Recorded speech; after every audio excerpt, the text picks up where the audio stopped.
여러분, 우리가 말씀을 통해 죄인이라는 사실을 깨닫게 되면 주님을 의지하게 되는 거예요. 나는 죄인이구나, 난 연약하구나, 난 어쩔 수 없구나 라는 사실을 깨닫게 되면 주님을 의지하게 돼요. 하나님의 은혜 없이는 살 수 없는 죄인이구나 라는 사실이 깨달아지면 하나님을 의지하게 되는 겁니다. 내가 죄인이라는 사실이 깨달아지면 여러분, 남들과 비교할 시간이 없습니다. 11절의 바리새인은 나는 이 세리와 같지 않습니다 라고 자신과 세리를 비교하지만 13절의 세리를 보세요. 하늘을 쳐다보지도 못한 채 자신의 죄를 고백합니다. 남들과 나를 비교할 시간이 없는 거예요. 가만 보면 우리가 얼마나 많이 비교합니까? 저 사람 왜 저래? 예수 믿는다는 사람이 왜 저래? 예수 믿는다는 사람이 저러면 안 되지. 저 사람보다는 내가 낫지. 저 사람보다는 내 믿음이 더 좋지 라고 비교합니다. 여러분, 세리가 얼마나 부자예요? 부를 통해서 남들과 비교할 수도 있었습니다. 그러나 그렇게 하지 않았어요. 그렇게 하지 않은 게 아니라 그럴 시간이 없었던 겁니다. 주님만 의지해야 되기 때문이죠. 주님만 붙들고 주님만 의지할 시간도 부족했던 겁니다. 그러니 비교할 시간이 없는 거예요. 잘난 체하고 인정받기 위해서 계속해서 자기 자신을 쳐다보는 바리새인과는 달리 세리는 자기가 죄인이라는 사실이 깨달아지니까 자기 자신을 바라보던 눈에서 하나님을 바라보게 됩니다. 하나님만 의지하게 되는 거죠. 사랑하는 성도님들, 우리가 교회 나온다고 해서 다 구원받고 다 복음을 누리며 사는 것 아닙니다. 바리새인도 오늘날로 말하자면 교회 다니는 사람이었어요. 교회 지도자였습니다. 그런데 주님께서 뭐라고 말씀하세요? 9절에 자기를 의롭다고 믿고 다른 사람을 멸시하는 자는 교회 다녀도 상관없다고 말씀하십니다. 교회 지도자라고 다 소용없다는 거예요. 목사는 물론이거니와 장로, 권사, 집사 다 소용없다는 겁니다. 아무리 직분이 있어도 자기를 의롭다고 말하고 그것으로 남을 멸시하는 자들은 구원받지 못한다고 말씀하십니다. 내가 죄인이라고 믿고 고백하는 사람, 오직 하나님만 의지하고 붙드는 사람이 하늘나라를 가질 수 있다고 주님이 분명하게 말씀하십니다. 젊은 목사님이 큰 교회에서 부목사로 사역을 하고 있었습니다.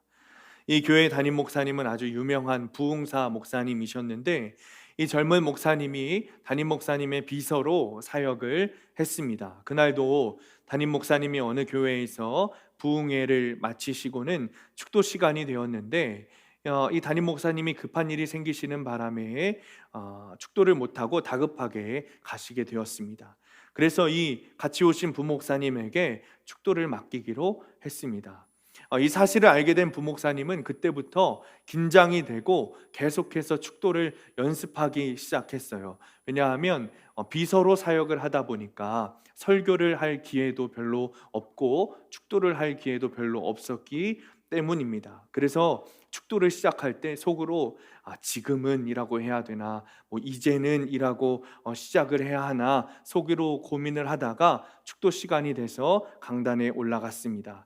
그리고 두 손을 들고 축도를 하기 시작했습니다. 요즘은 오늘 말씀은 죄인과 의인에 대한 이야기입니다. 그리고 주님께서 의로운 자가 누구인가에 대해서 말씀하십니다. 이 세상의 사람들은 그리스도인에 대한 기대가 있습니다. 교회에 대한 기대가 있습니다. 많은 사람들이 교회 다니는 사람은 착해야 되고 성실해야 되고 또 남을 도와야 하고 의로워야 한다고 생각합니다. 요즘 많은 교회가 욕을 먹고 그리스도인들이 욕을 먹고 있죠. 그런데 사실 이런 욕을 먹는다는 것 자체가 세상 사람들에게 교회에 대한 기대가 있고 그리스도인에 대한 기대가 있기 때문에 욕도 먹는 것입니다. 어떤 목사님이 설교를 듣는데 재미있는 이야기가 하나 있었습니다. 저도 참 공감 가는 이야기였는데 어떤 이야기냐면 한 젊은 교회 청년이 축구를 참 좋아한다는 거예요. 그런데 요즘 축구 커뮤니티가 잘 형성되어 있어서 모르는 팀하고 인터넷으로 연결을 해가지고 시간과 장소만 맞으면 같이 축구를 한다는 거죠. 그런데 이 축구 커뮤니티에서 인터넷상에서 가장 꺼려하는 팀이 교회 축구팀이라는 거예요. 이 교회 축구팀이 잘해서가 아니라 교회 축구팀이랑 매치를 하면, 경기를 하면 그렇게 싸운답니다. 반칙도 잘하고 또 되게 거칠다는 것이죠. 뿐만 아니라 심판의 판정에도 잘 승복을 안 한다는 겁니다. 그래서 싸우기도 잘 싸우기 때문에 교회 축구팀하고 경기하는 것을 꺼려 한다는 것이죠. 굉장히 웃픈 이야기죠. 웃기고도 하지만 슬픈 이야기입니다. 물론 이런 일들이 있어서는 안 되겠지만 이렇게 교회가 먹고 그리스도인들이 욕을 먹는 이유는 세상 사람들에게 교회에 대한 기대와 그리스도인에 대한 기대가 있기 때문입니다. 기대가 없으면 욕도 하지 않는 것이죠. 교회라면, 교회를 다니는 사람이라면 착하고 의로울 것이다 라는 기대가 있기 때문에 이런 욕도 먹는 겁니다. 제가 대학원 2년을 다니는 동안 노숙인 사역을 굉장히 열심히 했습니다. 매주 월요일 아침이면 나가서 저녁까지 노숙인들을 돌보고 먹이는 사역을 했습니다. 오랫동안 사역을 하다 보니까 이 노숙인들은 특징이 뭐냐면 이름을 가르쳐 주지 않으세요.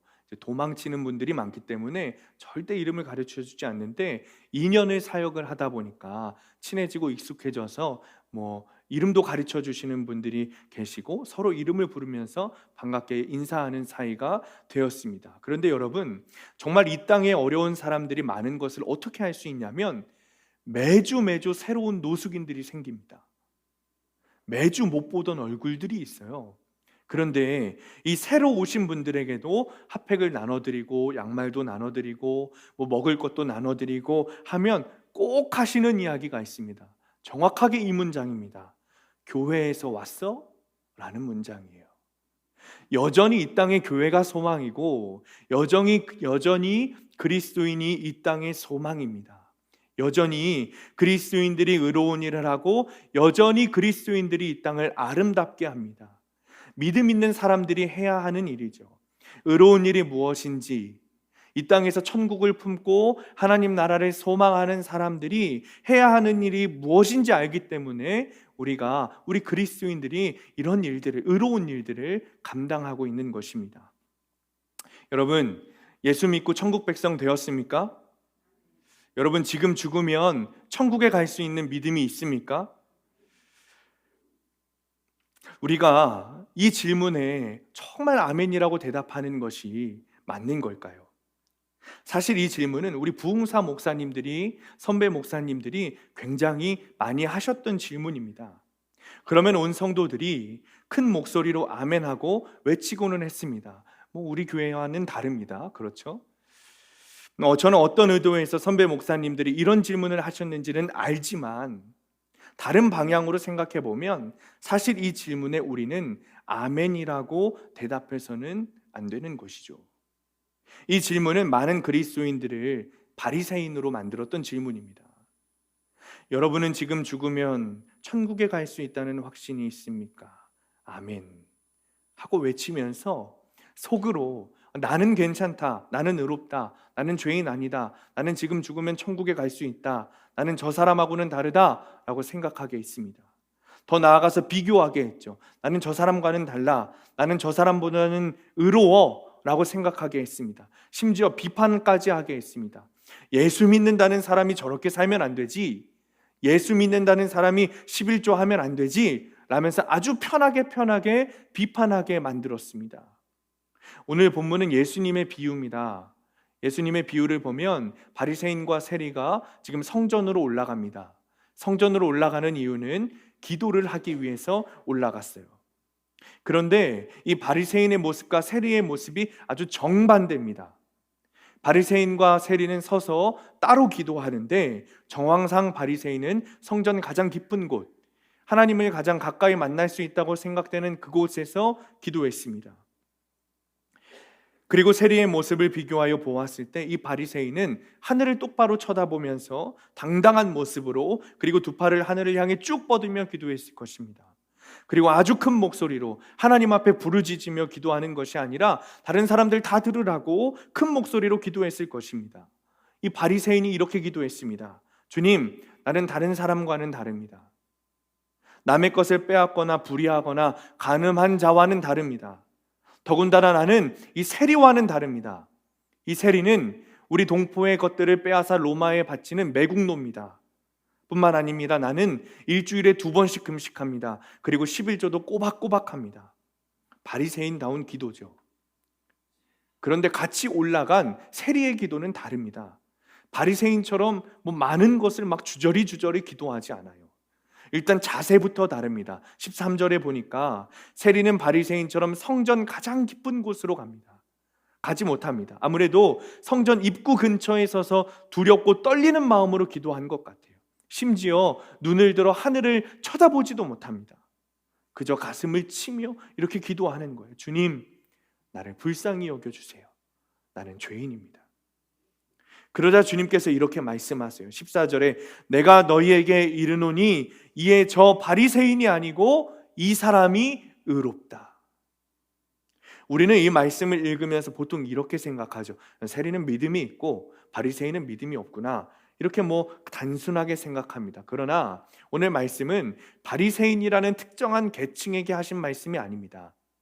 세리에게 하신 말씀은 더더군다나 아닐 뿐더러 바리새인만을 향한 말씀이 아닙니다. 이 말씀의 청자는 따로 있습니다. 9절입니다. 우리 9절 함께 있습니다. 시작. 또 자기를 의롭다고 믿고 다른 사람을 멸시하는 자들에게 이 비유로 말씀하시되. 아멘. 예수님께서 지금 어떤 사람에게 말씀하고 계십니까? 자기를 의롭다고 믿는 사람들에게 말씀하고 계십니다. 우리 식으로 이야기하면 나는 믿음이 있어. 나 정도면 진짜 그리스도인이지. 나는 죽으면 천국 갈 수 있어. 라고 이야기하는 사람을 향해서 말씀하고 계신 거예요. 더 나아가는 9절 후반부에 그것으로 다른 사람을 멸시하는 자들을 향해서 말씀하십니다.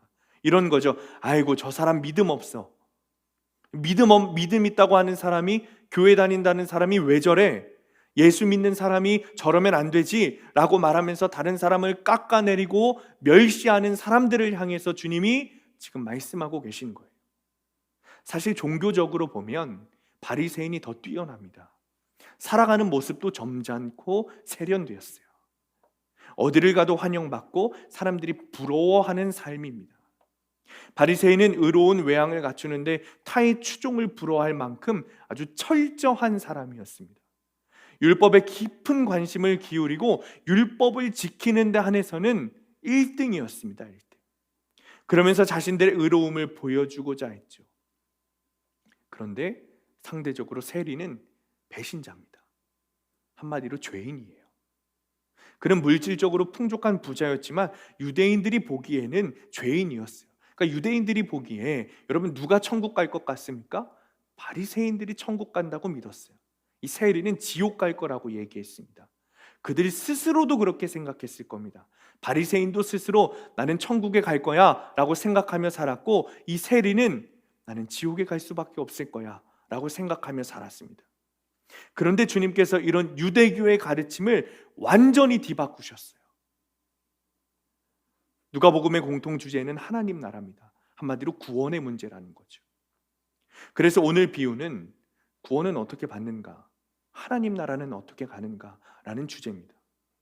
그리고 그 주제에 대해서 주님께서 말씀하시면서 너희들이 의롭다 생각하는 바리새인은 구원받지 못할 거고 너희들이 죄인이라고 생각하는 이 세리는 구원받아 하늘나라에 가게 될 것이다. 주님이 말씀하시는 거예요. 예수님의 말씀을 들은 사람들이 여러분 어땠겠어요? 다 충격에 빠졌어요. 이게 무슨 말인가 싶었을 겁니다. 바리새인들이 좀 위선적이라고 할지라도 이 사람들은 율법을 겉으로나마 그렇게 성실하게 지켰던 사람들은 역사상 없었던 사람들입니다. 하나님께서 인간의 행위를 평가하신다면 바리새인이 1등이었을 거예요. 가장 좋은 평가를 받았을 겁니다. 그러나 예수님께서는 의로움에 대한 기준을 인간에게 맞추지 않으셨어요. 하나님에게 맞추셨어요. 여러분은 누구에게 정의 가십니까? 바리새인과 세리 중에 누구에게 정의 가세요? 아마도 죄를 고백하는 세리에게 정의 가시겠죠. 그런데 오늘날 그리스도인들은 바리새인과 같은 행동을 하려고 합니다. 나의 부끄러움, 죄를 모르고 나는 괜찮아, 나는 좋은 그리스도인이야 라고 항변하려고 하죠. 그런데 주님께서는 누가 구원받았다고 말씀하십니까? 세리가 구원받았다고 말씀하세요. 여러분, 주님께서 세리의 행위를 보시는 것이 아닙니다. 주님은 내가 의롭다고 말하는 사람, 내가 지금 죽어서 천국 갈 수 있다고 말하는 사람이 아니라 내가 지금 죄인입니다. 주님, 나는 죽을 죄인입니다 라고 고백하는 사람이 천국에 갈 수 있다고 말씀하십니다. 바리새인은 자신을 의롭다고 스스로 말하면서 자신을 치장합니다. 그리고 다른 사람과 비교해요. 여러분, 바리새인들이 왜 자신의 모습을 치장할까요? 왜 나의 의로움을 드러내려고 하는 걸까요? 자기의 죄를 숨기려고 하는 거예요. 나를 치장하고 나의 의로움을 드러내야 나의 죄를 숨길 수 있다고 생각하기 때문에 그렇습니다. 여기에서 오늘 주님께서 말씀하시는 구원받는 의, 14절에서 말씀하시는 주님께 인정받는 의로움의 차이가 여기에 있습니다. 바리새인은 치장하고 감추지만 사실은 그 안에 죄가 가득합니다. 그러나 하나님 앞에서는 아무것도 숨길 수 없죠. 그들은 감추려고 하지만 사실은 감추려고 하면 할수록 더 무익하고 더 유한한 존재라는 것을 드러낼 뿐입니다. 그런데 세리는 다릅니다. 나를 치장하여서 나의 죄를 숨기려고 하는 게 아니라 주님 앞에 나의 죄를 다 드러내는 거예요. 남들에게 인정받을 수 있는 것을 드러내려고 하는 것이 아니라 주님께 회개할 수밖에 없는 일들을 다 드러내는 거예요.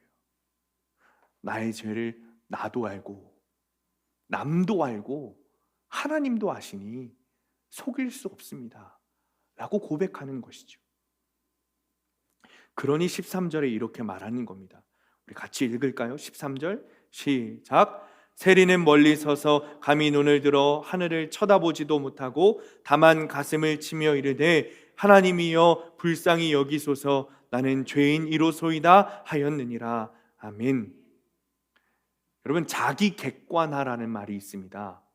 나 자신을 잘 안다는 말입니다. 이 세리는 자기 객관화가 아주 잘 되어 있는 사람이었습니다. 그러니까 자신에 대해서 너무 잘 아는 거예요.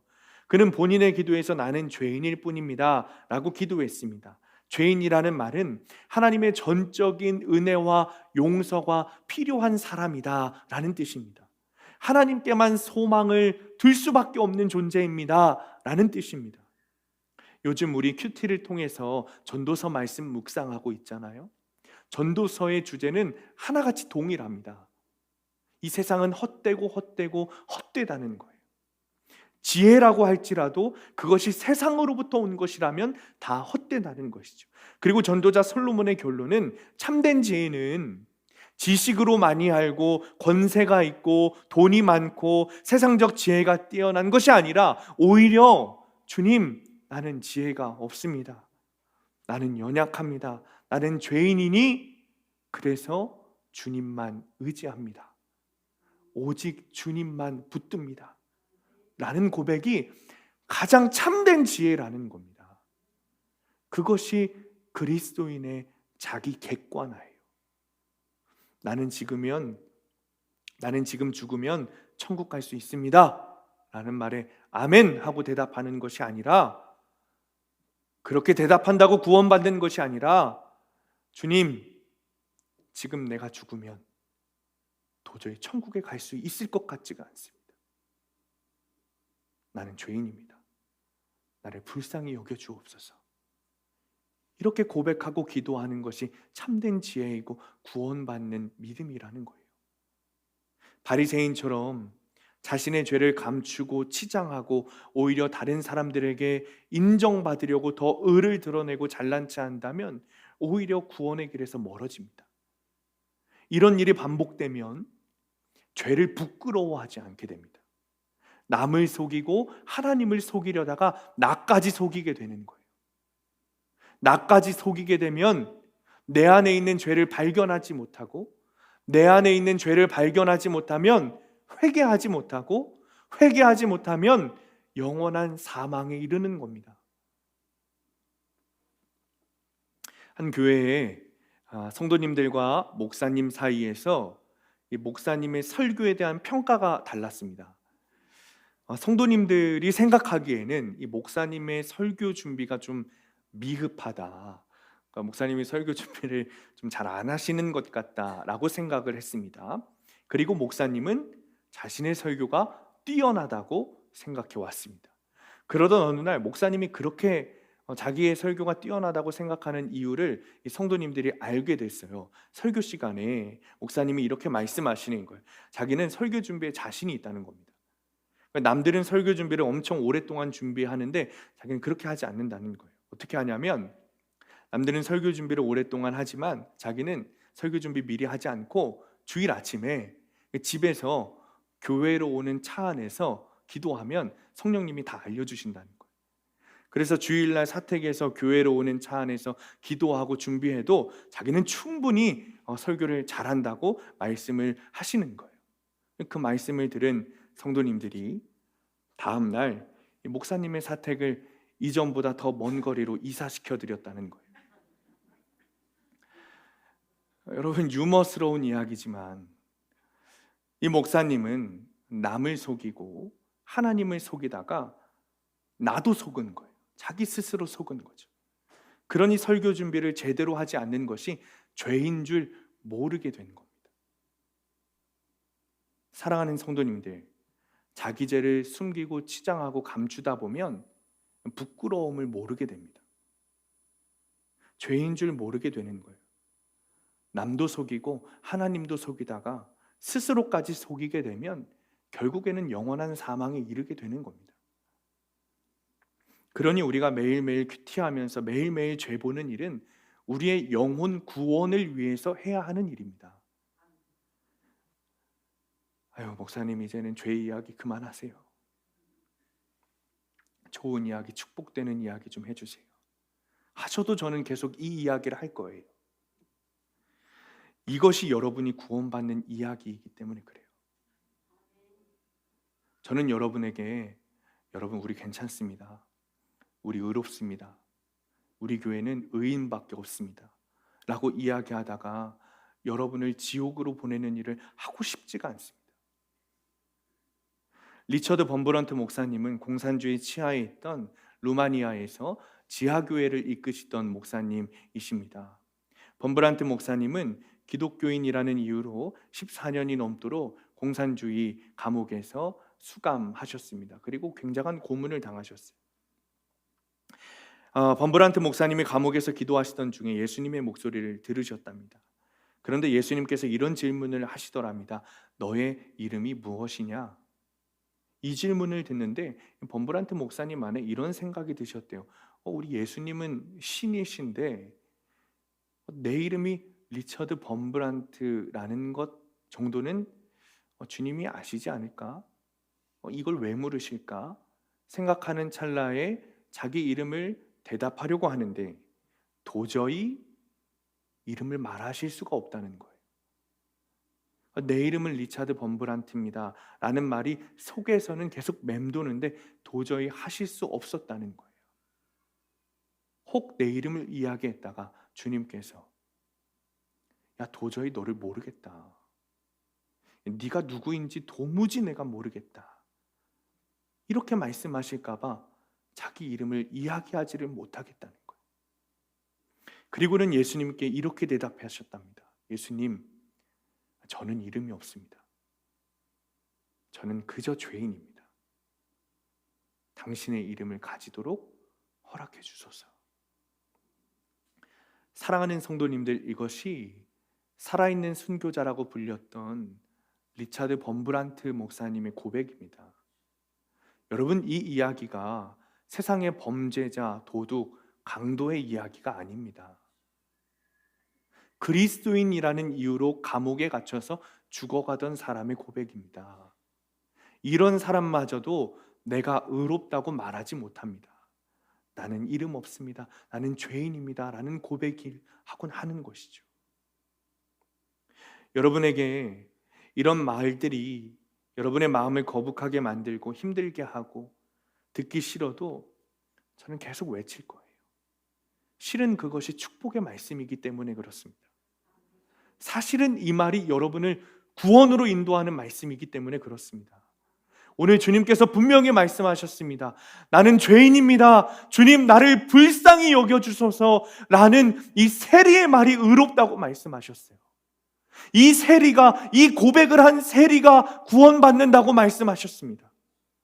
사랑하는 성도님들, 나는 죄인입니다 라는 이 고백은 겸손이라는 성품에서 나오는 말이 아닙니다.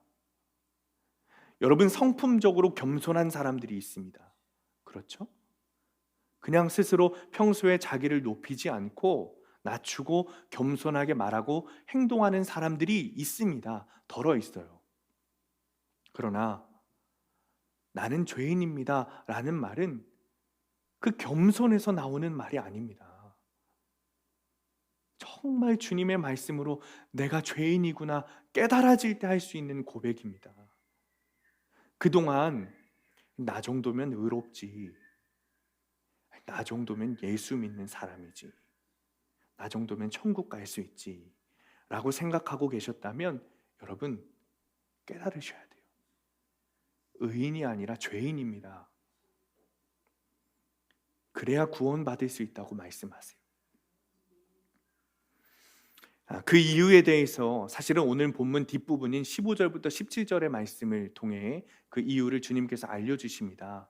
15절 17절 말씀을 보면 오늘 본문에 바리새인과 세리의 기도를 비유를 통해 말씀하시다가 아이들이 예수님께 찾아와요. 그런데 제자들이 어떻게 하죠? 그 아이들을 꾸짖으면서 막습니다. 근데 주님께서 그들을 막지 말라고 이야기하세요. 16절입니다. 예수께서 그 어린 아이들을 불러 가까이 하시고 이르시되 어린 아이들이 내게 오는 것을 용납하고 금하지 말라. 하나님의 나라가 이런 자의 것이니라.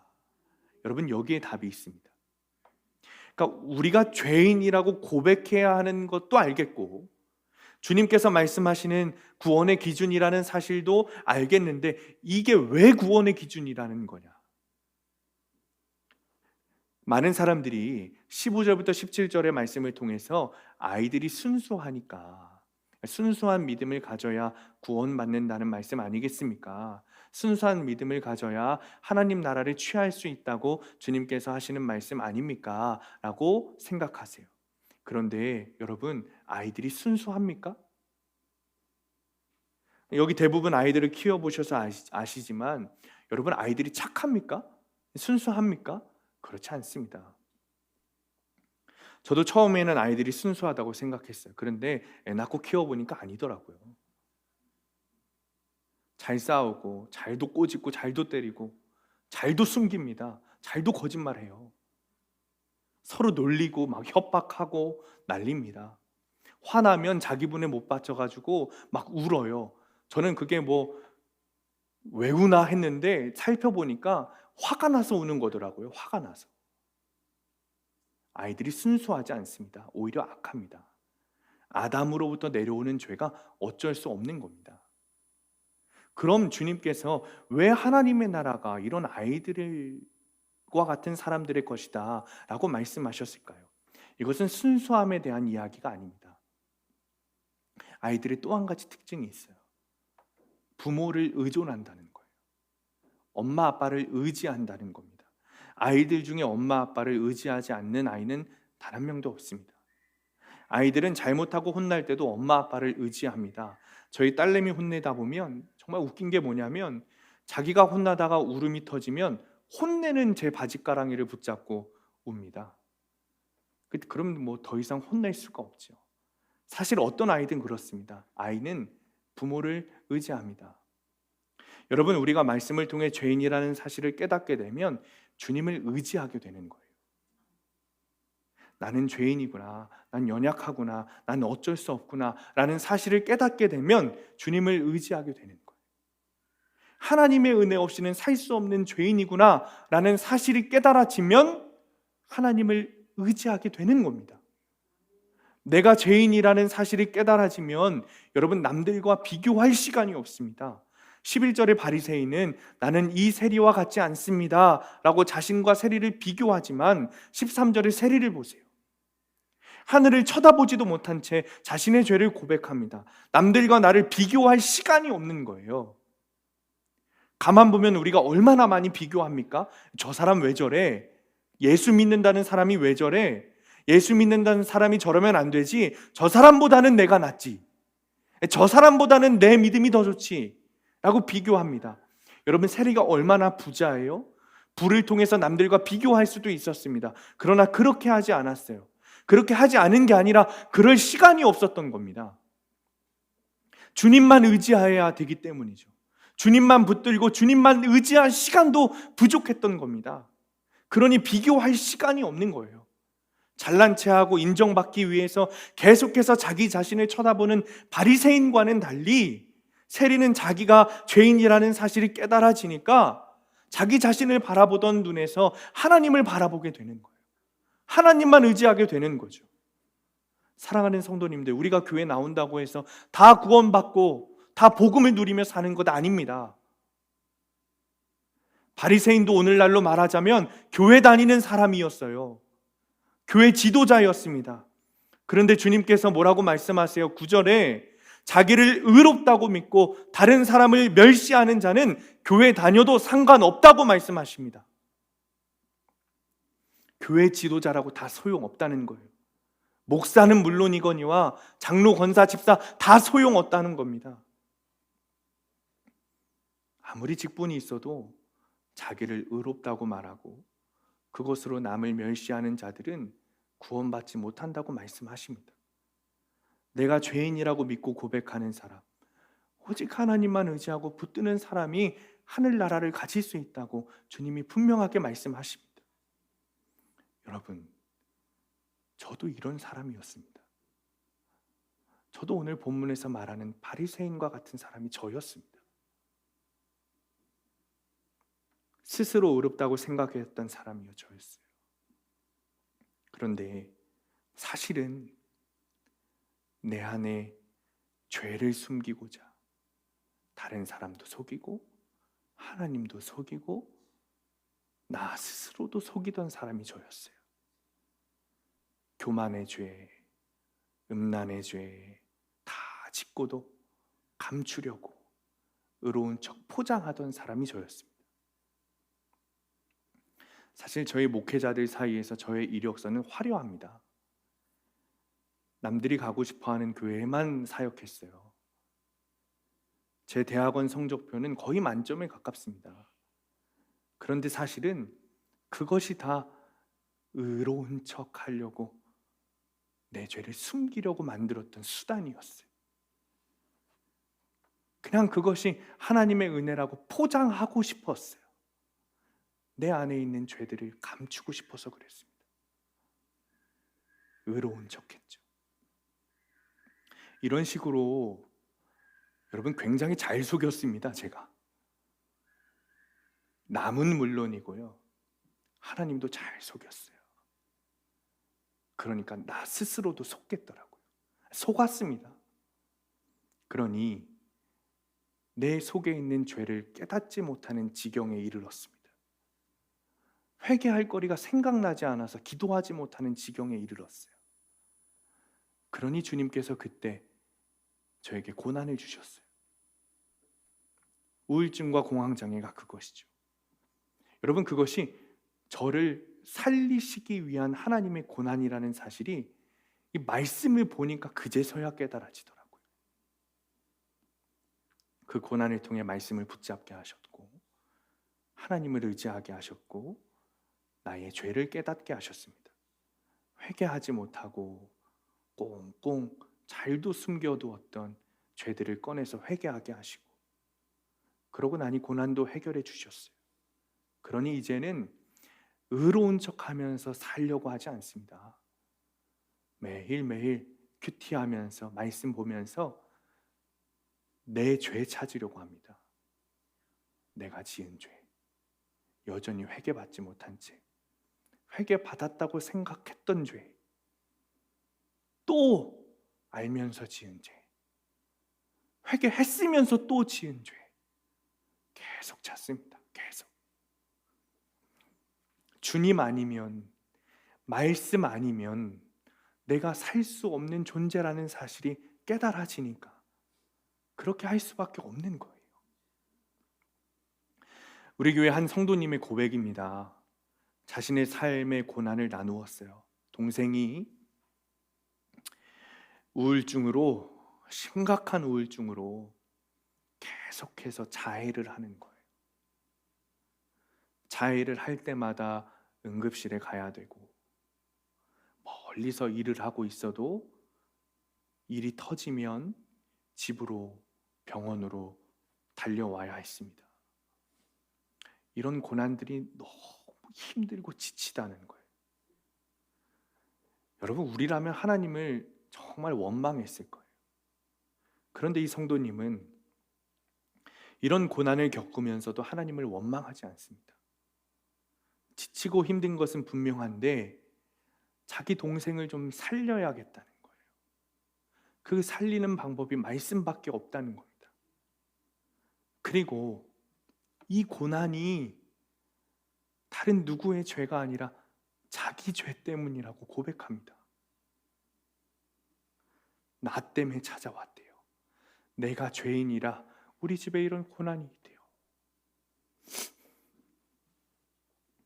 그것을 말씀으로 해결하려고 노력합니다.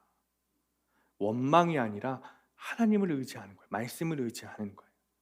내 힘으로 되지 않는다는 사실을 깨닫고, 주님, 나는 죄인입니다 라고 고백하면서 주님의 은혜 없이는 해결할 수 없는 죄인입니다 라고 고백합니다. 심지어 어떻게 고백하는지 아십니까? 주님, 내가 이렇게 자격이 없는데 기도해도 됩니까? 내가 이렇게 자격이 없는데.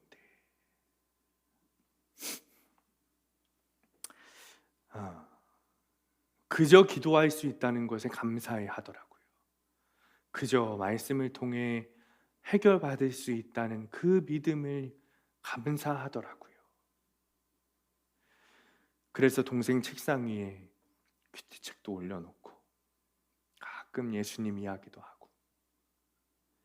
여러분, 이 성도님이 10년, 20년 믿은 사람이 아닙니다. 말 그대로 초신자예요. 초신자. 이제 막 예수 믿기 시작한 사람입니다. 그런데 어떻게 이런 믿음을 가졌을까요? 말씀 때문이죠. 말씀으로 자기 삶을 해석하는 거예요. 말씀으로 매일 내 삶을 해석하는 겁니다. 여러분, 이 성도는 말씀으로 내 삶을 해석하고 말씀을 읽는 방법도 모르는 정말 초신자입니다. 정말 초신자예요. 그러니까 어떻게든 말씀 묵상하려고, 어떻게든 한번 정말 이 말씀에서 주시는 하나님의 마음, 하나님의 뜻 좀 알려고, 내 삶을 좀 해석하려고 발버둥을 칩니다. 매일 아침 데일리 FM 보면서 큐티하고, 살아야 하니까 말씀이 나를 살린다는 믿음이 있으니까 그 일밖에 할 수 있는 게 없다는 거예요. 여러분, 그래서 우리가 말씀을 봐야 되는 겁니다. 깊게 묵상해야 되는 거예요. 여러분, 우리는 말씀의 홍수에 살고 있습니다. 인터넷 플랫폼에서, 라디오에서, TV에서 엄청난 말씀들이 흘러나와요. 심지어 여러분, 우리 핸드폰만 키면 성경이 다 있죠. 그런데 그것 때문에 우리가 말씀을 가까이 한다고 착각하는 것이 문제입니다. 말씀을 가까이 하고 말씀을 의지하고 붙든다는 것은 그런 의미가 아닙니다. 나를 드러내기 위해서 성경을 필사한다거나 성경을 통독한다는 것도 아닙니다. 무늬만 큐티하는 것도 안 됩니다. 정말 깊게 말씀을 묵상해야 돼요. 오늘 나에게 주신 이 말씀을 통해서 주님이 하시는 말씀이 무엇인가 깨닫지 못하면 일어나지 않는 거예요. 오늘 나에게 주신 말씀을 통해서 내 죄가 무엇인지 깨달아지지 않고 내가 회개해서 주님의 용서함, 은혜가 없으면 자리에서 일어나지 않는 겁니다. 이것이 말씀을 의지하는 거죠. 여러분, 본문에 성전에 들어간 이 세리가 주님, 불쌍히 여기소서, 나는 죄인입니다 라고 말하고 나서 금방 일어나서 집에 갔을까요? 그렇지 않았을 겁니다. 자신의 죄를 계속해서 회개하고 주님을 의지하고자 묻고 또 물었을 겁니다. 더 이상 자신의 죄가 생각나지 않을 때까지 회개했을 겁니다. 사랑하는 성도님들, 우리가 사는 방법, 구원받는 방법은 주님을 의지하는 것밖에 없습니다. 주님을 바라봐야 합니다. 나는 죄인이니 말씀 아니면 살 수 없는 존재라는 마음으로, 말씀이 나를 살린다는 마음으로 말씀을 의지하고 묵상해야 하는 겁니다. 여러분, 일단 먼저 큐티책 사시기 바랍니다. 그리고 들고 다니세요. 그리고 읽으세요. 제가 어떤 권사님한테 큐티 하세요? 라고 물어봤어요. 제가 왜 물어봤을까요? 큐티 안 하시는 거 아니까 물어봤습니다. 그 영혼이 불쌍해서 물어봤습니다. 처음에는 안 하신다고 말씀하시더니 아차 싶으셨는지 못하겠다고 고쳐서 말씀하시더라고요. 큐티를 해본 적이 없어서 못하신다는 거예요. 큐티는 하고 싶은데 큐티가 어려우시다는 겁니다. 그래서 제가 이렇게 말씀드렸어요. 권사님, 일단 큐티책 먼저 사시고 말씀하세요. 큐티책을 사지도 않으시고 큐티를 못하신다고 말씀하시니 이게 말이나 되는 일입니까? 사랑하는 성도님들, 어느 누가 큐티를 해봐서 큐티를 잘하겠습니까? 우리 교회에 처음부터 말씀 묵상 해본 사람이 누가 있겠습니까? 아무도 없습니다. 누구에게나 시작은 있는 겁니다. 큐티는 여러분 못하는 게 아니라 안 하는 겁니다. 내가 죄인이라는 사실을 깨닫고 내가 의지할 분은 주님밖에 없다고 믿으면 말씀 묵상을 시작하게 되어 있습니다. 주님을 의지하고 주님을 바라보려면 말씀이 필요하다는 사실을 깨닫기 때문이죠. 아니요, 예수 그리스도가 말씀이기 때문입니다. 말씀을 마칩니다. 오늘 주님께서 우리에게 하시는 말씀은 분명하고 간단합니다. 내가 죄인이라는 사실을 고백하라는 거예요. 그것이 구원의 길이라는 겁니다. 우리는 우리 스스로 죄인이라고 인정합니다. 그렇죠? 그러기에 말씀대로 살지 못하는 것에도 부끄러워합니다. 오늘도 사람에게 인정받고자 하는 인정 중독에 휩싸여 살고 있는 나를 보면 내 마음에 막 성령의 가책이 몰려옵니다. 하나님 말씀 듣고 배우고자 살아보고자 몸부림치는데 한편으로는 내 죄를 속이고자 의롭게 포장하는 내 모습을 또 돌아보게 되면 고통스러워합니다. 그런데 그 고통을 깨닫게 하시는 하나님께 우리가 감사해야 되는 거예요. 그러니 사랑하는 성도님들, 우리 말씀을 의지합시다. 큐티를 통해 오늘 나를 이끄시는 주님의 인도하심을 받읍시다. 그래야 살 수 있습니다. 이번 한 주간도 매일 말씀 묵상을 통해 하나님 나라를 살아가는 여러분들 되시기를 간절히 축원합니다.